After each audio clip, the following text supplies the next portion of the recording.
and how the environment provide these opportunities to do it. So the autonomy that the person individually have, the choices, but also the environment that gives the opportunity to do it so.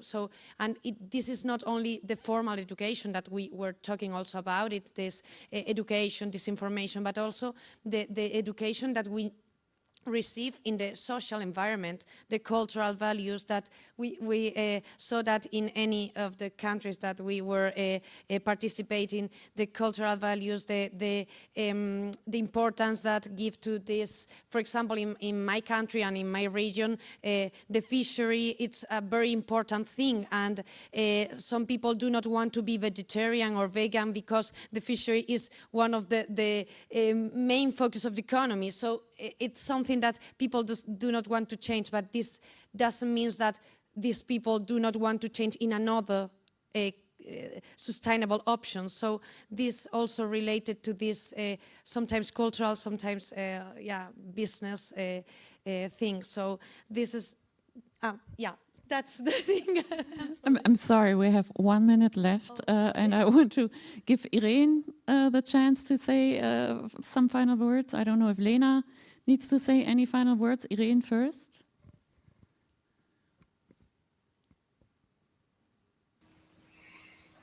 I think everyone is a consumer. So everyone is a responsible person. Everyone has different roles. So I always finish every presentation and every speech when I attend that with the question, asking the audience. We had a very exciting conversation today. I hope you find at least one small thought, or maybe one action point you can implement in your personal life. So I would like to encourage you and ask you to make a promise for yourself that you will change something, even if it's a small one, but you change something today, and you can contribute to this 1.5 lifestyle change. Hard to add something after that, but I just wanted to pay credit to the question on the quantification. How was it you? Yes, just in 10 seconds. So what we assumed is for everyone in the world and for our citizens in Europe to have a budget of 2.5 tons of CO2 equivalent until 2030 and reduce, their footprint to meet that. And then we projected it to 2050, and there everybody would have 0.7 tons of CO2. Thank you. And any further questions on the quantification? Please talk to Steph. To pick up Marta's point about doing one thing today or the latest tomorrow, that also can be political action, right? Because the structures will change via political action, more likely. If there are any further questions, any ideas you have, please see us during the conference. Please talk to us. Please visit our website, 1.5lifestyles.eu. I think every session taking place here is supposed to see if anything needs to be added to the puzzle, so you can write on some of the puzzle pieces that are already there, or you can create a puzzle piece and add it. We have more information on this. For instance, tomorrow is another session on 1.5 degrees. I think it may even be here in this room. It's not just from our project, it's also from others, but you'll also hear more in-depth information from our project, from individual countries, and so on. Thank you so much for being here, for the brilliant questions, and I really look forward to talking further with you on this. Thank you.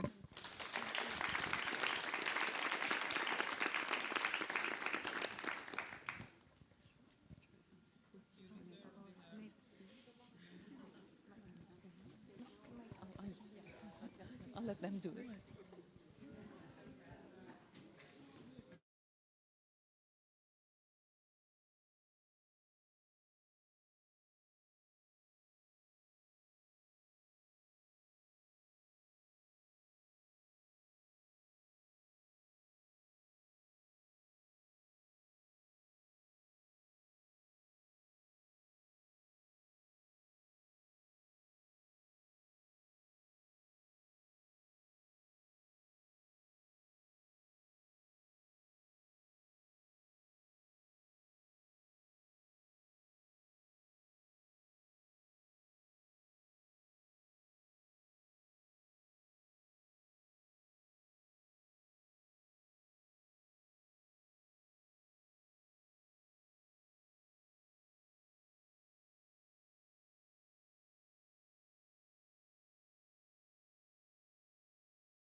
Yes. Well, good afternoon, everybody. This is really something. At 5 o'clock, the room is totally filled. That says something about this gathering. I am Halina Brown. I'm a member of the SCORI board and one of the 3 founders of the organizations. So we've been nurturing this baby for almost 15 years. It has reached teenagehood, and pretty soon it'll be ready to be on its own. Yeah. So it's my distinct privilege really to introduce 2 keynote speakers we're having. That's a new approach, is 2. Everybody will have to be very disciplined about keeping time. It's Julia Steinberger and Louis Akenji. I will introduce them in the beginning, and then they will just follow each other. Julia, unfortunately, she's on Zoom. We would love to have her in person, but that was not possible. So Julia Steinberger is professor of ecological economics at the University of Lausanne. She studies the quantitative and social relationships between the use of resources and performance of society. She's a very quantitative scholar. More specifically, she asked the question, how can humanity maintain a good quality of life without damaging the planet? She argues that to achieve the UN Sustainable Development Goals, the world must move away from growth and toward an economic system that promotes sustainability and equity. She's right now the principal investigator on a project, Living Well Within Limits. The project investigates the energy requirements of well-being. So this is an attempt to quantify it from quantitative provisioning systems and political economy perspectives, the current and future energy requirements of well-being, and the importance of political economy approaches. Julia is also a contributing author to the 6th IPCC assessment report. Julia will go second, actually. So the first speaker is Louis Akenji. And Louis Akenji is the managing director of Hot and Cool Institute in Berlin. Akenji's career has been that of a researcher, institution builder, innovator, and an intrepid intellectual entrepreneur. He conceived and led the well-known at this point report 1.5 Degree Lifestyles Project, and the report of that was released in 2021, and Louis is the principal author of it. The report analyzes potential contribution of lifestyle changes to the aspirational 1.5 degree target under the Paris Agreement. Prior to Hot and Cool, just some of the previous positions of Louis were that of executive director of UN-funded partnership called SEED at the World Summit on Sustainable Development in 2002 to promote entrepreneurship for sustainable development, and also director of sustainable consumption and production at the think tank Institute for Global Environmental Strategies. And he's been also a science advisor and a consultant to various international political bodies, NGOs, and government. We asked Louis and Julia to join together in this session as a team because of a striking convergence in, especially in 2 areas between their work.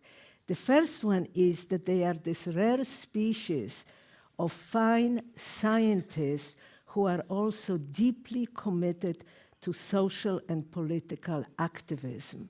We need more people like that. And the second is that their recent research looks at the 1.5 degree target from the perspective of lifestyles and makes an attempt to quantify what would consumption look like in that lifestyle and what change would be required in terms of housing, transportation, diet, leisure, and other dimensions of dignified life. So I will give the floor now to Louis, and Julia will follow on the screen. Please. Thank you. Thank you so much. Thanks. Yeah, and you forgot to mention I'm 65 years old. I didn't say what my age is, so... Thank you so very much. I have 20 minutes, and in 20 minutes, I'm hoping to sort of upset a few of you and to expand a little bit the space in which we've been having conversations around sustainable consumption and production. But perhaps I should start with the Institute. We're 3 years old, and we like the name of the Institute. We can't decide what we are. And part of our job is really to find how you can bring science honestly into the policy and action space. So you can imagine policymakers are typically not very happy with us. But we think this is quite necessary, especially in a climate emergency. I'm hoping you've read at least one of these reports, because we all got depressed after writing them, and we don't want that depression wasted. Please, do read them. They're a bit of an uncomfortable read, but part of what I want to put in front of you is whether or not we admit it, we are in competition to shape the future. This is part of what we are doing here. And it then begs the question, who are we in competition with? We're in competition with people who think we can keep digging out fossil fuels and pumping them out because we drive around like crazy. We are in competition with those who think they can command what others do with your bodies. We're in competition with industry that is so entrenched that the word civilization seems to be rolling on 4 wheels and with cars. We're in competition with people who think we should go back to the caves, with people who think all our lives should be online, and in some circumstances, we're in competition with people who express their love in very violent ways, right? So how are we doing with this competition? What you have in front of you is political spending by the oil industry in lobbying Congress, and you can see by far it outpaces almost every competitor. And it does that through promotion, of course, political contributions, funding lobbying, but also giving grants to some of you who are sitting in here. I'm a bit suspicious of some people, of some research. So yeah, I don't know. But as you can tell, we have multiple crises, right? It's not only that we have climate change, which is the lens we tend to look at this mostly through. It's that all these crises are dancing around us in circles, and we can't really seem to deal with them by looking at how they talk to each other. They're quite outpacing us.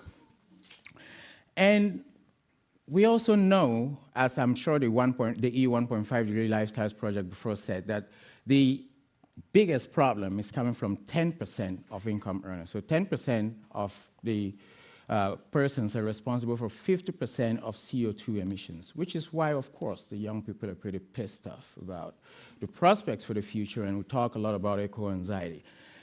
This is where it starts getting exciting. It's not just for the French, right? The French Revolution essentially was a very long time of the bourgeoisie trying to screw the average person. And it was just one little thing, a change in the price of bread. That just upset everyone, and things went belly up. And we refuse to learn from history because we are seeing signs that it is getting tougher, and we're just not responding to it. Now, what I want to talk about a little bit is false friends in a climate emergency. If we agree that we have a climate emergency, linguists in here, please forgive me. I know that a false friend in linguistics is different from how I do use it here, but I think it's quite relevant. First, to talk about it, it's quite important to put an indication of the size of the problem we have right now. This is coming, the diagram you're looking at is coming from the 1.5 degree lifestyles report, which we worked on and which Halina talked about just a while back. What it shows is lifestyle carbon footprint of persons from these selected countries, and it excludes government expenditure and capital formation. That's because it needs to get as close as possible to the impact of people's lifestyles. From the analysis, we are at an average of 4.6 tons per person per year of tons CO2 equivalent per person per year globally. And if we want to stay within the Paris limit of 1.5, we need to go down to zero by 2030, we need to go down to 0.7 tons by 2050 and 2.5 tons by 2030. As you can see, we have some wonderful Canadian guests here. They're probably not very happy with the bar at the extreme left. This is how much reduction we are looking at between now and the next 7 years, right? Some people upwards of 70%. And by 2050, almost every country we looked at in the report needs to substantially start reducing emissions from their lifestyles. It's quite important to see the difference in consumption. Let's take, for Finland, just the footprint from transportation totally dwarfs the entire footprint of someone who lives in Indonesia. That's the degree of inequality we have in the system, in the global system right now. And there's people in India, Indonesia, Turkey, Bangladesh, South Africa, Cameroon, where my grandma is from, that still need to increase their own consumption to meet very basic standards. How do we reconcile these tensions? When we talk a lot about sustainability in a climate emergency, the question, what we really need to understand is that we do not have the luxury of just doing the less bad. Anything that is sitting there pretending to be a solution and not moving us forward is just occupying the solution space. And in fact, I would argue, is part of the problem. So this is what I want to talk about, what I call false friends, right? The first one is eco-labels. It's not that these are bad things. It's just the time for them was 1970. We're in 20-something, right? So consumption in any way, we can keep promoting them, right? The next one is the e-vehicle. I know some of you are going shopping right now. Think about it twice, right? And carbon offsetting. Let's just transfer the problem somewhere else and keep doing the things that we're doing. What is called ESG, which businesses are celebrating. And last but not the least, Julia, I know you're listening. Don't get mad at me. The COP, not the UN, not the UN, but the COP, the Conference of Parties, right? And I will show you why I call these people false friends. There are lots of them. I know some of you would want to hear green growth and all of that, yes, but I just picked this one to go across. The first one is eco-labels. It's a 1970 concept that was very useful then when we still had a huge carbon budget and we couldn't burn. But we now know about rebound effects. No matter how efficient we are, if we keep increasing our consumption, then overall, the impact just keeps growing, and we can't rely on that. I don't know about you, but quite often when people talk about the use of eco-labels, they're actually talking about green shopping. So it's a form of promoting consumerism, but if you're a green shopper, like a vegan, you're confronted with choices and you just face paralysis each time. This is for people who are informed about the issue, not to even mention those who are not even interested in the issue, and we're trying to encourage them to live green. Right? The next one is what I call the new Trojan horse, for very obvious reasons. The problem we have is cars. The problem we have is not just fossil fuel vehicles, cars, private mobility systems. We need to deal with it. We're not going to deal with it by changing to electricity. The same problem of rebound effects is there. But we know that municipalities spend a disproportionate amount of their resources to maintain infrastructure for privatized use. So this is stealing of public funds and spaces, right? And not to mention that the material requirements for production of e-vehicles to replace the current fleet we have is so substantial, and we keep sending the problem over to my grandma where she's fighting in Cameroon. We can't do that, right? There's a global system. You can't just keep sucking out so that you make your lives better and the prospects for other people are not getting better. The next one is a similar problem, carbon offsetting. The fact that we can just keep doing the same thing we're doing and paying some other people to stay down is quite a perversion, I would argue. And in some cases, it is that, indigenous groups in Latin America are being kicked out of their land so that forests can be planted in the name of carbon offsetting. Right? And we also know that despite all of this, the claims that are constantly made as benefits from offsetting, the numbers just don't add up. There's a lot of fidgeting with the accounting. And ESG, what I call a license to greenwash, and there's a claim by Bloomberg that about $53 trillion is going to be part of total assets under management by 2025. That's quite a substantial amount. From this, you could argue that almost a third of total assets under management are going to be green. And this is a wild claim no one can ever support. But who is getting rich from this? This is 3 months during the pandemic when you and I couldn't see each other, when we were locked in a room and could only go as far as our balconies. People made trillions of dollars. The wealth of billionaires grew by 27.5%. In 3 months. I don't know how many zeros you can add, but it does my head in. And it's not only tech billionaires. This is how immoral this sort of system is. We are making money off of the ill health of people. It is a system that we need to rethink very seriously, right? And the last but not the least, why I call the COP a false friend.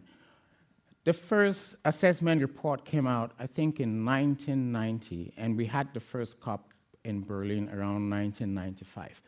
What this shows you is how emissions have continued to increase year after year after year, while we have a party from one capital city to another and refuse to commit, right? So, if this coming COP, which is in UAE, I don't know what your impressions about UAE are, is to make any sense, it needs to talk about very serious targets, it needs to talk about emissions peaking, it needs to talk about climate finance, and especially loss and damage, supporting developing countries. But we know this is not going to happen. Why? Because the president of the COP is the head of a national oil company. We can't get it right, no matter how much we try, right?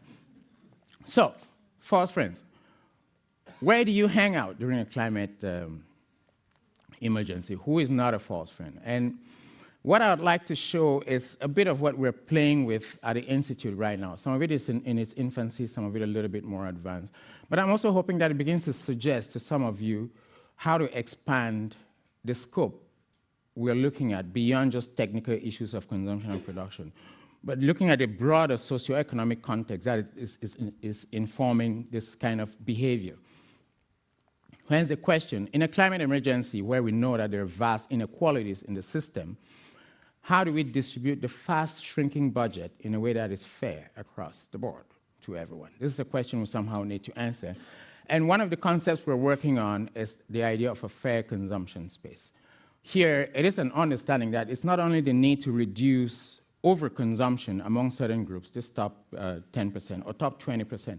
I like the top 20% because suddenly that includes almost all of us in here and we can't escape, right? So it's not just reducing overconsumption, it's also making sure that those people who are at risk of falling below the poverty line actually have dignified lives as well, right?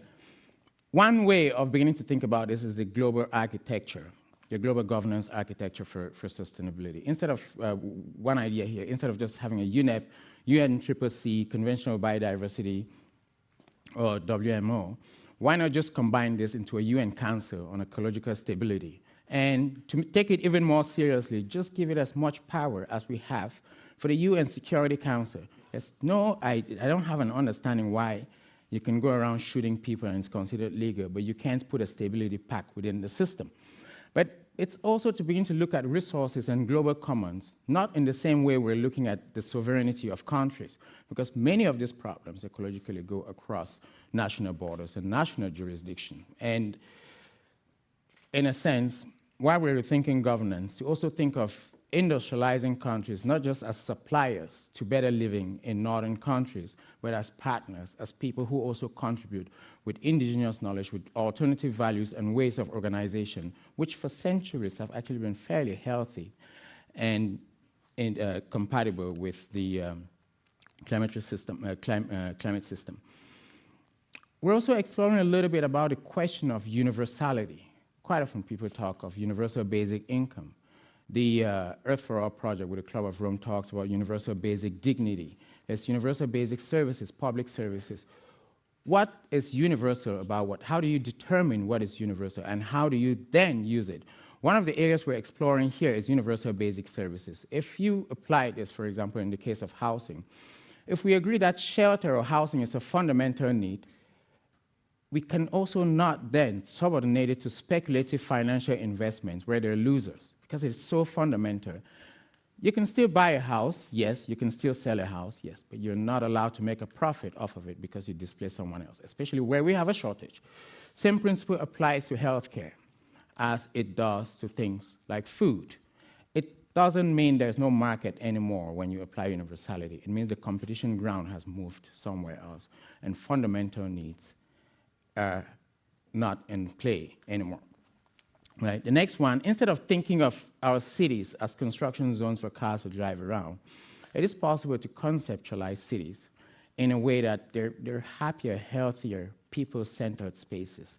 The idea of a public luxury and private sufficiency, where people are not forced to use private cars, but mobility systems ensure that there's less demand for mobility, and the means for mobility that are available have far lower impact.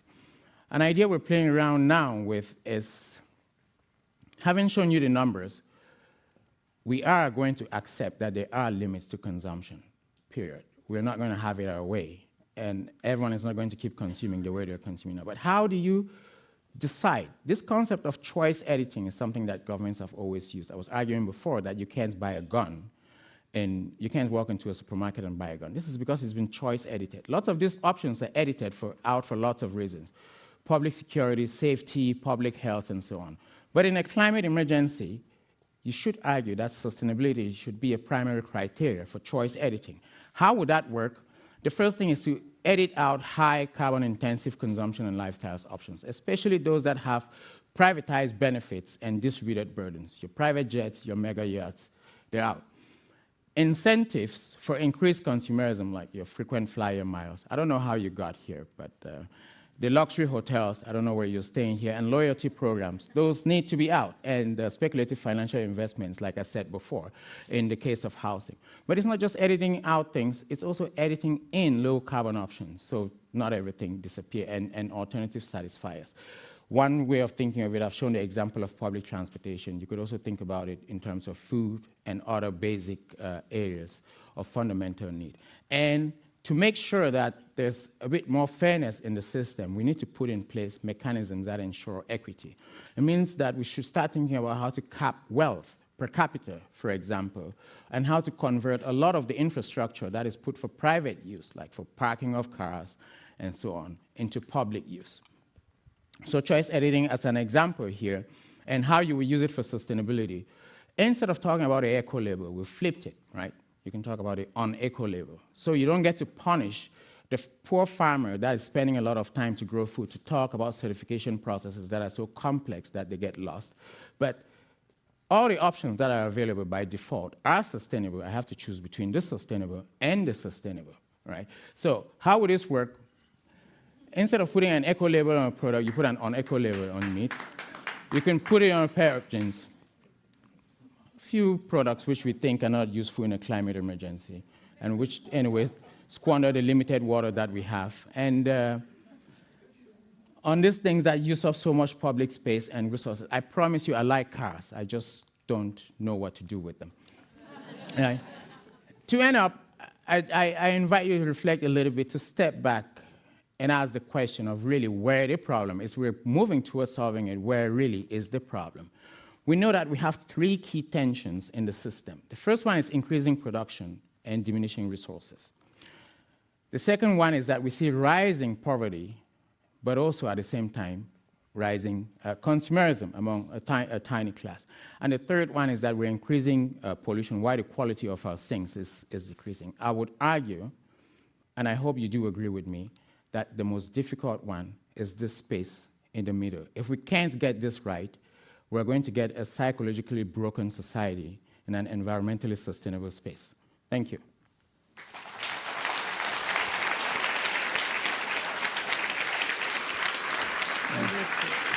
Terrific.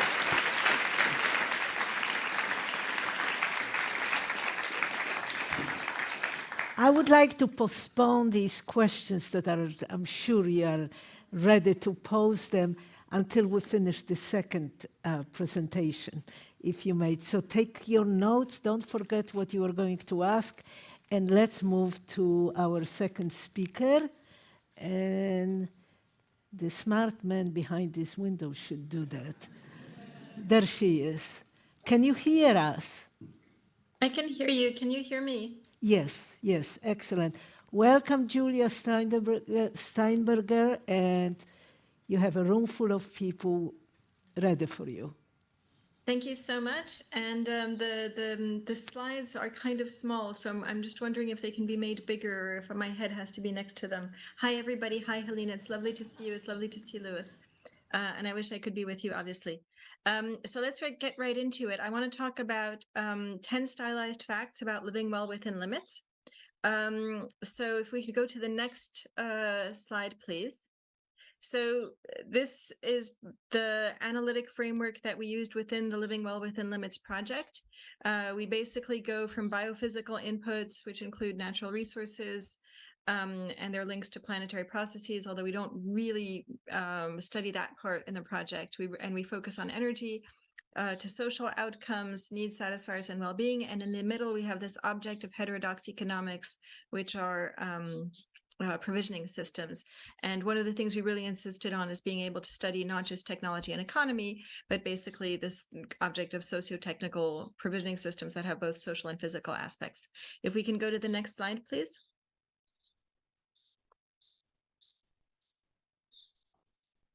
Okay, so you're not going to be able to read this, especially not if it's as small as I saw the screens before. This is basically the 10 stylized facts that I'm going to go through.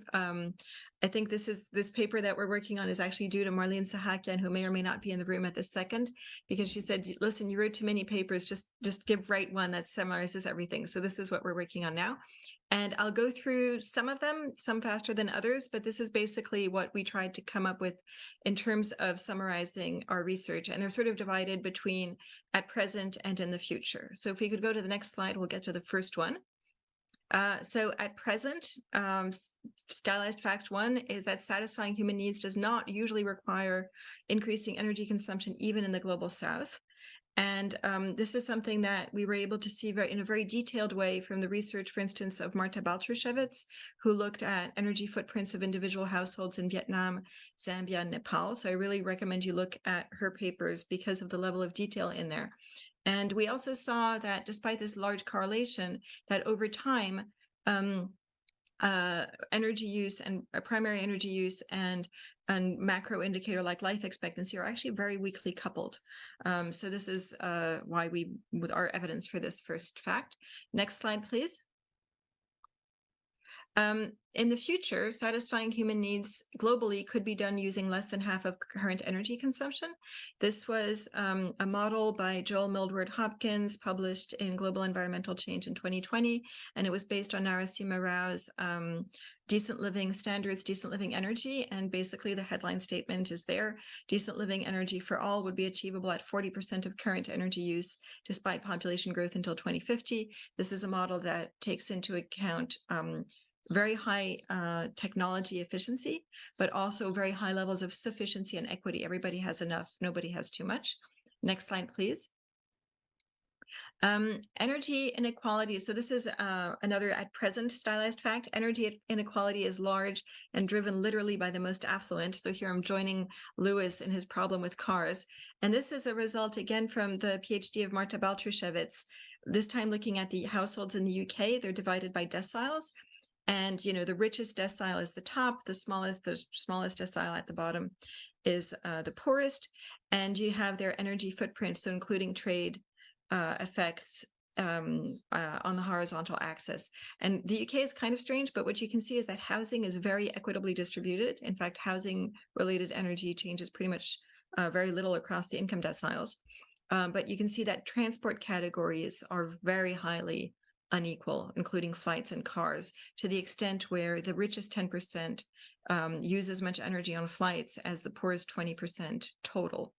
And this is something that we see not just in the household level studies that Marta did within countries, but we also see it across countries. For instance, in Yannick Oswald's work published in 2020 in Nature Energy. Next slide, please. So this leads us to our question of what would happen in the future if we reduce inequality, what would happen? And this was a paper that was published by Yannick Oswald in 2021, which led us to conclude that a more equal world would be easier to decarbonize, because we basically modeled reducing income inequality and its effect on energy use. Its effect on energy use globally is very minimal. It's a few percent changes. But what changes is really the composition of energy. And that's the plot that I'm showing here, where you see that as you go towards less inequality, which is on the left-hand side of the plot, you see the share of transport getting smaller, and whereas you go to, and the share of housing getting bigger, which is the orange category. And when you go towards more inequality, you see transport going up and housing going down. And so the point is that energy poverty is eliminated when people have enough energy in their housing sector, and housing is easy to decarbonize compared to transport. So all things being equal, a more equitable world is better for climate mitigation. Next slide, please. So in the present right now, we can see that some provisioning systems limit or enable the extent to which need satisfaction can be achieved at low energy use. This was a paper by Yefim Fogel published in 1921, and he was able to identify positive factors for low energy and need satisfaction, which might not surprise you, but it's nice to see them measured. Public services and health, extremely positive. So health services, right? Health and things like public health infrastructure. Income equality is very important. Democracy is very important. Electricity access, clean fuels, and transport infrastructures. These are all very important positive factors that one can improve to get to high need satisfaction at low well-being. And we also identified some negative factors, which were extractivism. This is the usual resource curse or Dutch disease, I guess, in this audience. And economic growth above a moderate income, which we were honestly surprised at, but pops out of the data very robustly. Next slide, please.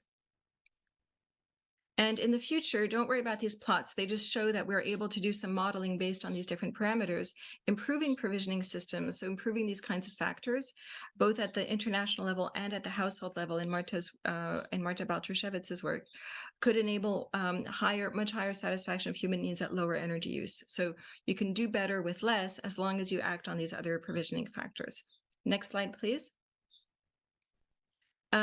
Okay, so now we get into the political economy part of the research. So looking within provisioning systems at how they're organized. And I was really happy to see Lewis's emphasis on financialization and rent seeking. And we looked at this in several different sectors, most importantly through the work of Giulio Maccioli on car dependence, so political economy of car dependence, and where we were able to really show, I think, the historical development of the creation of car dependence by the automotive industry in alliance with road and parking infrastructures in alliance with land use planning. So, ensuring that planning has parking mandates or towards single family homes, low density, spatial segregation. So you see car dependence as really the main product of the last century, not the cars themselves, the dependency on cars. And also within that is the creation of car culture and the neglect of public transportation. We also studied, using the system of provision approach, the privatization of essential services in the UK, where we were able to uncover the difference between the narratives of market efficiency and the reality of rent seeking of these privatized electricity, water, and bus companies. And of course, if you follow UK politics, you've seen that the privatization of water has blown up massively, and honestly, completely predictably with the case of Thames Water. And that was a paper led by Kate Bayliss that was published in 2020 in Competition and Change. Next slide, please. So this I don't need to hammer this point home to anybody in this kind of audience. So transforming West economies must be guided by our systemic understanding. I think what I would just really encourage is maybe a focus on the second point listed here, which is that we need to have comprehensive social understanding of our barriers to change, including the role of power, social class, geographical location, historical change, and the various barriers to achieving human well-being in our societies. And sometimes we focus too much on these macro factors, and we don't look enough at the industries and the regulation structures that are really causing our current problems to continue. Next slide, please. Okay, so in the future, we believe that one of the ways to get away from this is to make the most of democratic and participatory processes. And I know that the sustainable consumption community is very interested in these as well. I would just point you perhaps to the contributions here of Lina Brandt Correa, who is now at York University in Canada. Her papers, especially in 2018 on energy research and social science, and more recently in 2020 in sustainability science, practice, and policy, were very important in terms of understanding how these democratic processes or anti-democratic processes can really be transformative. And here I've reproduced one of the figures around the different orders of satisfier, including socio-technical provisioning systems as the first order. That should really be the biggest because it determines a lot of other things. And so one of the things to understand is which social science processes are most relevant to study which order of satisfier and which levels of intervention can help us act on the different ones. So one of the things that we said in the paper is that we contend that concrete changes to the first and second satisfier order should be determined through deepened and alternative democratic processes, given the wide scope for potential conflicts and profound social challenges. Next slide, please. And this is very much inspired by the research of Elke Pirkmeijer, as well as Lina Brandt Correa continuing. So provisioning sufficient, equitable, and universal well-being requires moving beyond capitalism. So I'm just sharing some of the core tendencies identified by Elke Pirkmeijer in her thesis, and each of these have both social and environmental counterparts. And to quote Lina Brandt Correa, truly profound changes in the first and second order satisfiers via participatory means will likely require those involved to confront the interests of economic elites that actively profit from escalating energy use patterns. And in doing so, those involved will likely have to challenge their existing perceived notions of a good life. And I think that conflict and what that means for our societies and for individuals within it is something that is very important for us to think about. Next slide, please. As Helena mentioned, I was lucky enough to collaborate with the amazing Yorgos Kallis and Jason Hickel, and we were surprisingly enough able to acquire a major European Research Council synergy grant called REAL, Post-Growth Deal. Within that, we're going to be doing a lot of empirical work and modeling to try to finally have some degrowth pathways that are compatible, that we can use in the IPCC, for instance, which has not been possible to date. We're going to be looking at post-growth policy packages, post-growth provisioning and democratizing economies, work package 3 that is mine, and I'm really looking forward to that. And we're also going to be looking at dialogues with different political spheres and trying to intervene in economic democracy, planning processes, political processes around us as well. So bringing some of these ideas into practice because the hour is late. Next slide, please. I always finish my talks on this note from analysis to rebellion. I think that we have to be much more than scientists or expand our notion of what it means to be a scientist at this point and do some activism along with our research, because I think otherwise, quite honestly, we lose in credibility. And if you're interested in what that might look like for you and for your university, I think this paper From Publications to Public Actions, the role of universities in facilitating academic advocacy and activism in the climate and ecological emergency is a nice place to start. And that work was led by Charlie Gardner. So thank you so much. And that's me being done.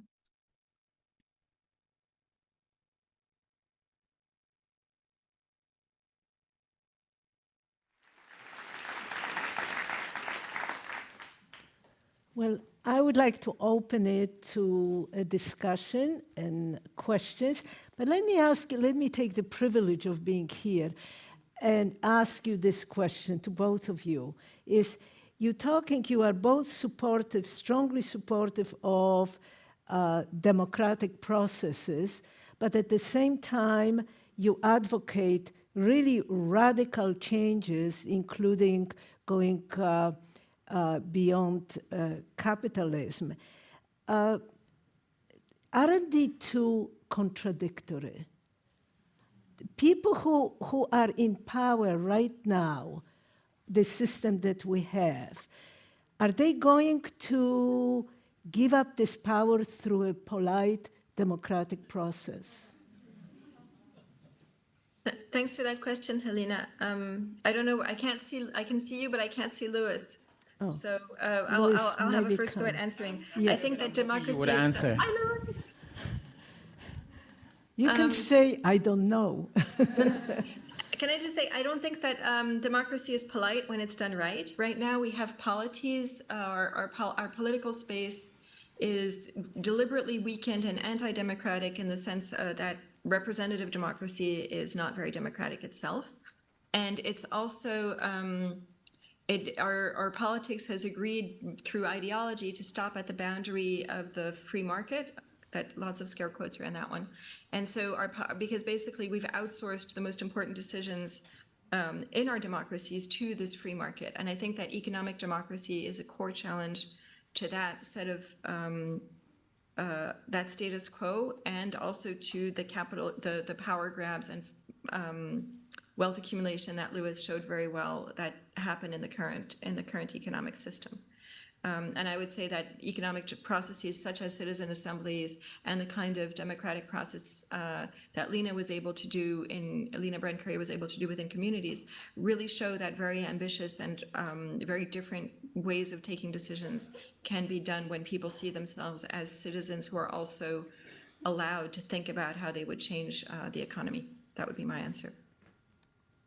I think the problem is not democracy. I think the problem is the hijack of democracy. Those that are in power have taken over the mechanism and they're manipulating it. It begs the question of how to make sure that the democratic process is not usurped by corporations, for example, towards their own ends. And in this regard, it's the same way I look at the whole idea of consumer scapegoatism. We're treating citizens primarily as consumers because we see them as market players instead of citizens, instead of communities in pursuit of well-being. And because we've subordinated them to financial or economic mechanisms, that's the only lens through which we regard them. And it's becoming a primary lens through which we're looking at the health of our own democracies, and this is very problematic.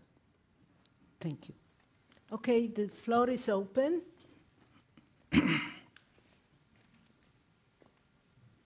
Okay, that's good.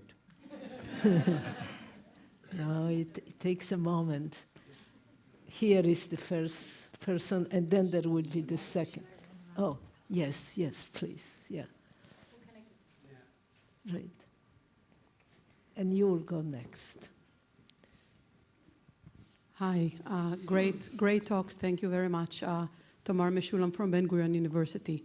So a colleague of mine once stated that it's easier for us to imagine the end of society than to imagine that society will change in order for us to survive in this climate crisis. How can we help people imagine a change that they can live with, that we can live with? Julia, I rescue. You're the one doing this work. So I'm not exactly sure whether I have the right answer, but I think part of one way of looking at what we do as SCORI is that our knowledge is being used by others. The research we do, the signals we put out, the information we put out is actually being used by others. If we're stuck researching the 90s instead of looking at future possibilities, these are the signals, this is the focus we're putting out. So perhaps part of our contribution is to help people envision a better future, help people understand the mechanisms that can lead us there and the prospects for it. I think optimism doesn't kill either. So.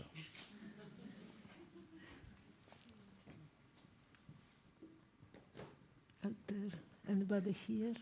Okay, you'll be next. Yeah, that was amazing. Thank you. You talked about individual lifestyles and you present data, but I really wonder how we can scale up those individual lifestyles to really change something. Even if we all would become activists, I still think that is not enough. So do you have any more options that we can do to scale up our sustainable lifestyles? Say, assuming I don't have a driver's license, I eat vegan, things like that. And we all do, assuming that. I know that there are a few other people in this room who are working on this, so feel free to answer some of the more difficult questions. One of the things I love about Julia's work is that it looks at provisioning systems. It doesn't. First off, yes, individual changes can contribute, and it's not just in terms of how much accumulation in terms of individual changes it can contribute. It can contribute in upsetting the political system and create an acceptance of more radical solutions. So I don't want the end point here being I'm saying individual change cannot contribute. However, when you look at it from a reshaping the context that allows for certain practices, that allows for how we meet our needs, that creates possibilities. Beginning to shape that context allows for larger scale transformations than constantly individualizing everything. It also has the additional benefit that we're not broken down into individual units, but we're treated collectively as communities, as shared identity. Julia, well, go ahead. I could just add one point, which is that I think that in this confrontation that we need to have, that it's not just changing behaviors or activism. There's a wide continuum there. But I think that one of the things that really has to be taken quite seriously is the exposure of the extent to which certain industries, including the fossil fuel industry in alliance with the automotive industry, in alliance with the airline industry, in alliance with a whole bunch of others, including real estate. Real estate's a major player here. Have really shaped a world that is disastrous for us and pushed us into it, in full knowledge of what they were doing. At least in the case of the fossil fuel industry, this is very clear. Yeah. And I think that there's analogies with the tobacco industry, which are everybody loves smoking. I'm an ex-smoker. It's addictive. It's great. But when you tell people how those companies are just making money off of your death and disease and everybody else's death and disease, it becomes much less appealing. And I think that that's one of the flips, one of the switches we need to flip and work on flipping as well. Thank you. Out there, and then Joachim. Yes. Yes, up. Hi, Melanie Geerben from Brandenburg University of Technology. I'm a big fangirl of both of you. At the same time, I experienced quite the reverse, combining publication with public action. Julia, you said that it would cost us credibility if we don't do that. I experienced the reverse. If I combine it, I lose credibility to other actors, and they stop collaborating with me. So if you work together, for example, with people from high tech or big tech and try to kind of massage sustainability into their heads, they stop trusting you if you do too much like normative action, what they would say, or ideological action. So I just wonder, out of curiosity, what is your experience in getting new collaborations, but also losing, like open doors are closing, or losing collaborations that might be necessary? Yeah, I guess I don't hear from the people who won't talk to me anymore, obviously, but that's true. But my sample size, in terms of a media exposure, at least, it's way more people want to talk to me now, and I don't think that I've lost credibility in terms of talking to journalists. And I think that it's also a question of educating people, doing also the work of educating people about what it means to be an academic and an activist at the same time. What I can really recommend is this report that was put out by my university colleagues called Research and Engagement. So if you look for NUIL, Research and Engagement, they really did an amazing job of showing that, the people who say they're not doing normative work are also doing normative work, right? So if you just say, oh, let's just do big tech as usual, that's normative. It's just that it's ideologically supporting a status quo. And I think that that's one of the things that we need to be willing to clarify is you know, when people say you can't be normative or you shouldn't be, that they are taking a position, a very strong normative position as well. And I think that's something that we, you know, that's yet another front that we have to sort of argue in. There is also, if I may add to it, there is also this big force in the society of people like me, who have retired from their formal jobs and are using the same intellectual powers they had before, combine it with activism, and there is a lot of us, and we are free agents to combine the two. And I actually started.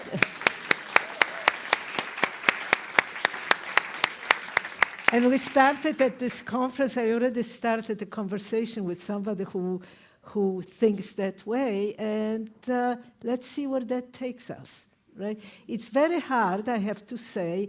I was at the stage of a blossoming career, long commute, 2 children, husband out to lunch somewhere, and it's very hard to combine all that and be also the agents of change in society.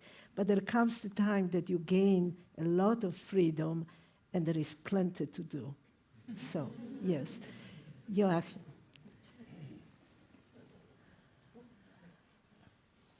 You can do it better standing.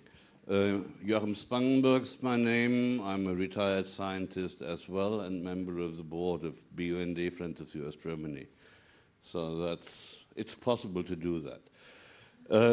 But my question is, I think we had a relatively stable economic and political system in the last years, and we know from Gramsci on that this requires a consent of the ruled with the rulers.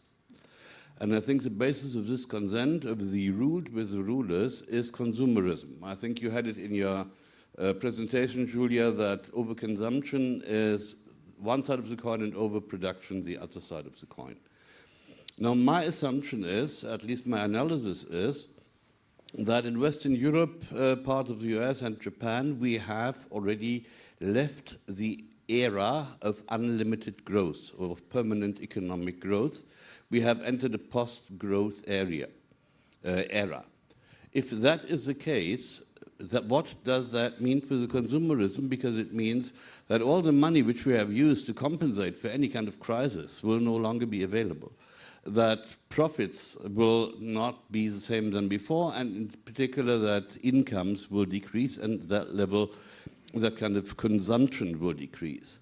So my expectation is that the idea of consumerism will split our society. One part will be those who sell a retro projection of an idealized society which never existed, which is extremely conservative with old values, and where we could do all these things, and they are called neo-fascists, and they are ruling in Italy, they are strong in France, they're coming up in Germany, and so forth. So that is the one side, and the other side is that this kind of consumerism collapses to reality, and people must adopt something new. So on the one hand, the question is to you, is that a realistic assessment that we are going that way? And if so, how can we contribute to the fact that it's not the neo-fascism for Europe, but a sustainable society which is on the winning side?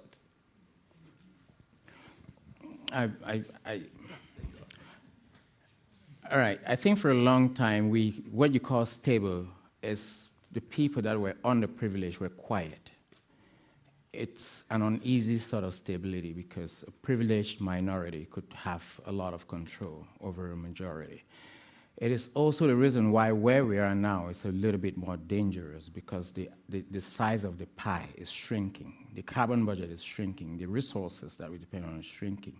The excesses that we know of are getting smaller and smaller. So the question of distribution and access is a much bigger question than we've had historically.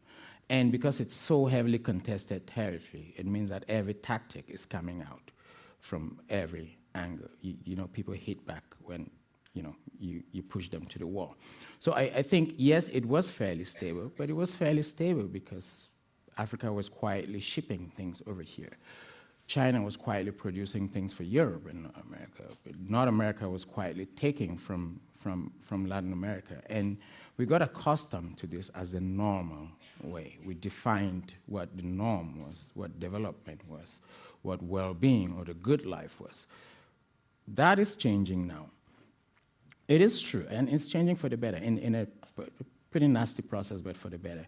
I tend to agree with your assessment. I've not talked really in quite as much depth. I tend to agree with your assessment that we are seeing the inevitable collapse of growth. That is given. Just from looking at the biophysical aspects, you can't argue otherwise. I also think it also, however, opens up, it means that we're in a very dangerous space.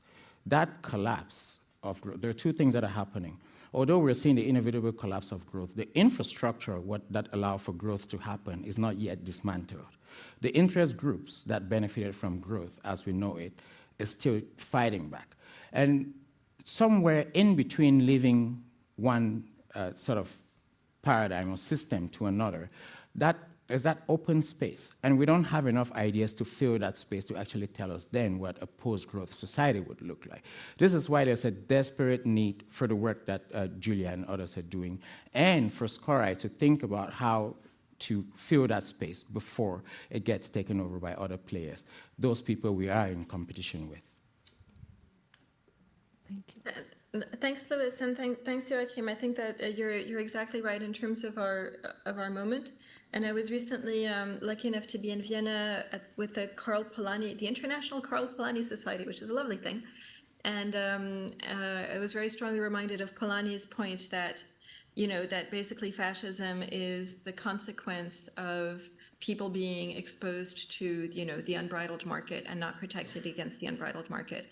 And so I think that for me, one of the solutions here goes through this idea of emancipation and economic democracy as a process of emancipation. So basically taking power over our current provisioning systems, whatever they can be, wherever they are, and trying to make that vision of our societies more and more something that people can see themselves enacting. And I think that it's something very hard for people to see themselves as agents in this kind of space. I asked my students to write a first-person in the future solar punk utopia, you know, a couple of pages, and they had a very hard time with it. But it's something that we sort of have to train ourselves to become, to think that we could actually be the actors of that kind of transformation. And because right now it's as Naomi Klein said, we're at this period of very poverty and imagination, right? And poverty and alternative economic systems. Yeah. And I think that making those alternatives visible, I mean, they exist, but just making them visible and sort of giving people the instruction manuals to them is a very important thing that one can do to stop this rise of fascism. At least I hope. That's my thought.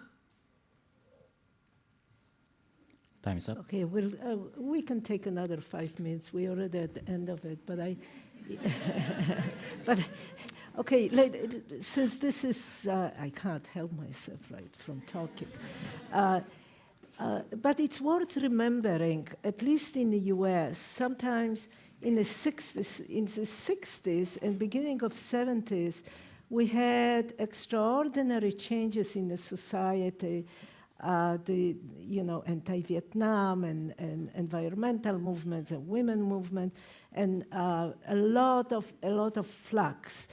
And the society was very slowly, US is of course way behind Europe in that, very slowly moving in the direction of some safety net and social welfare society, early steps.